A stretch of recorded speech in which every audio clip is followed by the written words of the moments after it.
In the early 1800s, America was changing fast.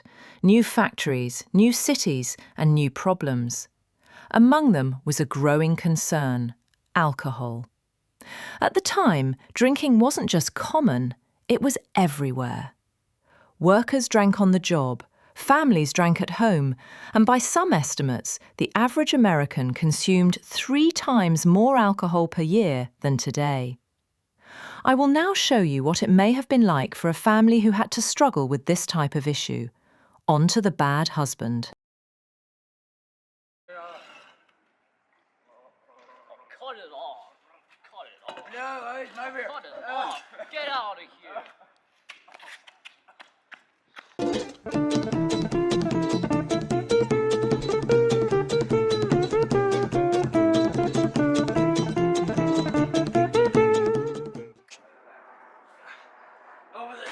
Open the door. Open. Oh, hey, honey. Susie just said he's first word. And you know, Get out, baby. oh no! His Get out first here. word is daddy! His first word is daddy! Why you do this to us? Why you do this to us? I love you so much. That was not cool. Anyways, now on to Neil Dow. Neil Dow, 1804 to 1897, was one of the most influential leaders of the American temperance movement. Born in Portland, Maine, he became a prominent social reformer who believed alcohol was the root of many of society's problems: poverty, crime, and family neglect. Neil Dow is considered the father of prohibition because of the policy of prohibition he aimed to achieve in Maine. This would be the first statewide prohibition of the production and sale of alcohol, which was the passage of 1851, or Maine Law. Because alcohol destroyed families.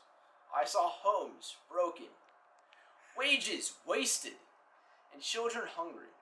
And I believe the state must protect its people at all costs. What did you hope the law would achieve? Sober, safer society. Break it up! I personally thought it would create a sober and safer society. A community where men spent their money on food, not whiskey, so they can put their money for their children and for their wives, and so they can pursue education, and so they can have a happier time. Francis Willard, 1839 to 1898, was one of the most influential leaders of the American temperance movement and a major figure in women's reform during the late 19th century. As president of the Women's Christian Temperance Union, WCTU, she transformed the organization into the largest women's group in the world at the time. Willard believed that temperance was not just about stopping alcohol use, it was about improving society. She connected temperance to women's rights, education, labor reform, and public health. Now, an account from Ms. Willard herself, taken from an interview footage recently taken to portray her powerful temperance movement message. Miss Willard, why did you dedicate your life to the temperance movement? Because the alcohol tore families apart. I saw mothers suffer and children go hungry. I believe women should have a duty to protect the home. What was your goal for the nation? A country where every family could live in dignity and safety. Temperance was not just about stopping drinking. It was about building a better society with less violence. You connected temperance with women's rights. Why? Because women need a voice. If we were to defend our homes, we must have the right to vote and to shape the laws to protect us. Thank you.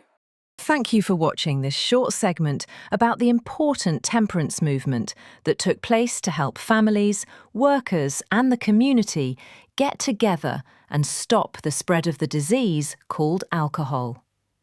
It has separated families, caused crime, and, most importantly, has been known to cause death.